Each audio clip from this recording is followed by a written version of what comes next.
Hello guys, welcome back to your YouTube channel SKM study. और मैंने ये series शुरू किया था जीवन परिचय की। जी हाँ, साहित्यिक परिचय, जीवन परिचय। मैंने इसके पहले वीडियो में आपको वासुदेव सरल अग्रवाल जी का बताया था, और इस वीडियो में हम लोग बहुत छोटा वीडियो रहने वाला है, 5 मिनट वीडियो हम लोग जो शुरू किए हैं श्रृंखला, इसमें पूरा आपको तैयारी करवा रहे हैं जीवन परिचय की। तो यहाँ पे रहने वाला है आचार्य हजारी प्रसाद द्विवेदी का। इनका जीवन परिचय देखेंगे, साहित्यिक परिचय देखेंगे और इनकी प्रमुख कृतियां देखेंगे।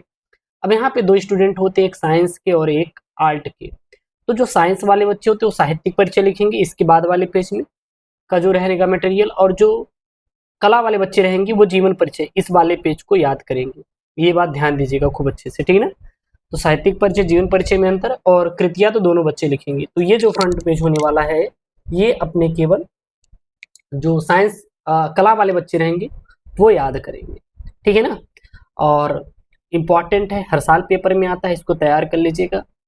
कम समय में पूरी तैयारी हो जाएगी, स्क्रीनशॉट ले लीजिए, लिख लीजिए, कैसे भी कर लीजिए, लेकिन इसको पूरा तैयार कर लीजिएगा। क्या यहाँ पे आचार्य हजारी प्रसाद द्विवेदी का जन्म बलिया जिले के दुबे के छपरा नामक गांव में एक सरयू पारी ब्राह्मण परिवार में सन 1907 ईस्वी में हुआ था। अगर आपसे कोई पूछे कि आचार्य हजारी प्रसाद द्विवेदी का जन्म कब हुआ था, तो सीधा बताइए सर 1907 ईस्वी में। सर कहाँ पर? उत्तर प्रदेश के बलिया जिले में, जो कि यूपी का सबसे जो अपना पूर्वी जिला है, बलिया आता है। क्या आता है सर? बलिया आता है, और ये बिहार से सटा हुआ जिला है। इन्होंने पारिवारिक परंपरा के अनुसार प्रारंभ में संस्कृति का अध्ययन किया था, यानी कि इनके जो परिवार में परंपरा थी कि सभी बच्चों को संस्कृति पढ़ाया जाए, मतलब संस्कृति का क्या दिया जाए, नॉलेज दिया जाए। तो इसीलिए इनको संस्कृति पढ़ाया गया, इन्होंने संस्कृत का अध्ययन किया। और सन 1930 में काशी विश्वविद्यालय में ज्योतिषाचार्य की परीक्षा इन्होंने उत्तीर्ण भी किया। उसी वर्ष प्राध्यापक होकर शांति निकेतन चले गए, और सन 1940 कब?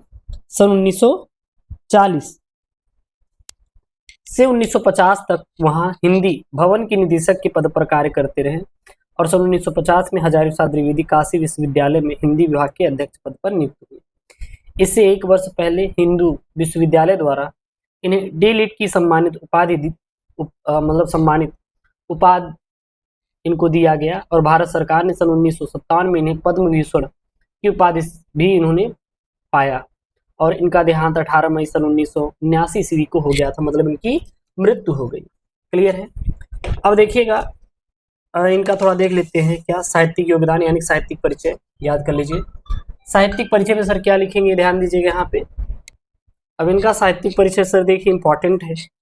आचार्य हजारी प्रसाद द्विवेदी जी ने 4 महत्वपूर्ण उपन्यासों की रचना की, जिनके नाम बाण भट्ट की आत्मकथा, चारुचंद्र पुनर्नवा, रामदास का पोथा, और सांस्कृतिक पृष्ठभूमि पर आधारित ये उपन्यास द्विवेदी जी की गंभीर विचार शक्ति के क्या प्रमाण है। इतिहास और कल्पना के समन्वय द्वारा लेखक ने अपने उपन्यास साहित्य को इन्होंने आकर्षक रूप क्या किया था, प्रदान किया था। तो ये इनका क्या हो गया सर, साहित्यिक योगदान हो गया, मतलब साहित्यिक परिचय। अगर कुछ इसमें ऐड करना चाहते हैं थोड़ा, यहाँ पे इनका जन्म और मृत्यु उठा के लिख दीजिएगा। ये वाला केवल ये हिंदी विभाग के अध्यक्ष हुए, ये सब इनको डी.लिट की सब उपाधि से सम्मानित किया गया। ये वाला लाइन यहाँ पे लगा के लिख सकते हैं। वैसे 80 शब्दों में रहता है, तो बस 80 शब्दों में लिखना है, क्योंकि अधिकतम 80 शब्दों में लिखना रहता है। अगला इनकी प्रमुख रचनाएं कौन कौन से, जैसे इनके उपन्यास बाण भट्ट की आत्मकथा है, चारुचंद्र लेख है, रामदास का पोथा है, पुनर्नवा है। साहित्यिक शास्त्री और आलोचनात्मक ग्रंथ कौन कौन से? सूरदास, कबीर, साहित्य का मर्म, साहित्य सहचर, कालिदास की लालिल योजना, निबंध संग्रह अशोक के फूल कुटज, विचार प्रवाह, विचार और वितर्क, कल्पता और आलोक पर्व है।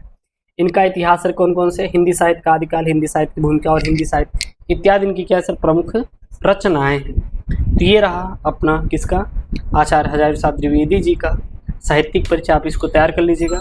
बाकी हम जो सीरीज चला रहे हैं वो सारे इंपॉर्टेंट है, आप लोग उसको पढ़ लीजिएगा। मिलते हैं नेक्स्ट वीडियो में। दोस्तों thank you, Jai Hind, take care, bye bye.